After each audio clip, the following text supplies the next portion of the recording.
So we're here with David Dorita from the Roxbury Group. David, you must be very proud of what's going on here today. We're mostly grateful on a day like this. Very pleased with the effort of the whole team, and we're delighted to be able to bring this project online. So tell me, what are we standing in here? What is this? We are in a reasonably typical one-bedroom at the Griswold. We're on the 11th floor. This one is a little unique only because we have an actual balcony feature on these units on all 5 floors. Should we go for a walk out? Sure, by all means.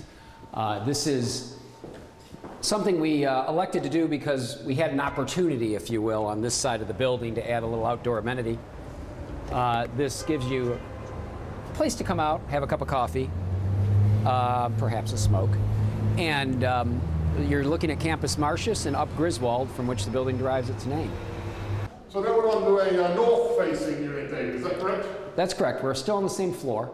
What's unique about this one is it's also a corner unit, so it actually gives the resident a view of both Campus Martius and Capitol Park, particularly as you get to the higher units. And so that's an interesting option because there's not a lot of places in the city you can look both into Capitol Park and into the heart of Campus Martius. As I look around, it feels very Northern European, Scandinavian almost.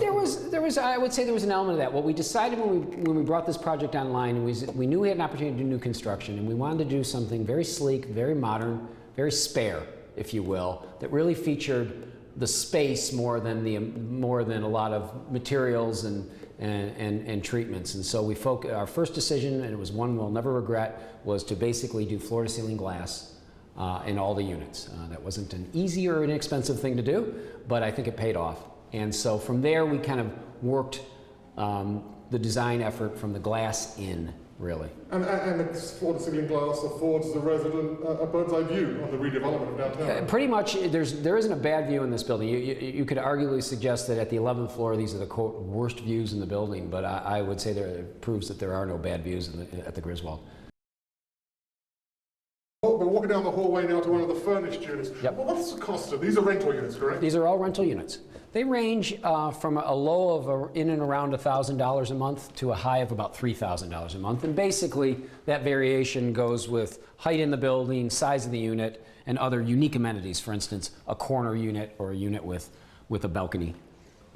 We mentioned earlier about the affordability of it. I mean, gentrification is a big issue in Detroit or in any city where it's being redeveloped. Well, how are you addressing that? We are addressing it the way we do in all our projects. We've set about 20% of the units aside in this project for 80% area median income residents, and that is a commitment we've made on all of our projects, frankly, whether it's being required of us or not. So that said, we really design our projects to have enough diversity of offerings inside them to really appeal to a wide range of incomes.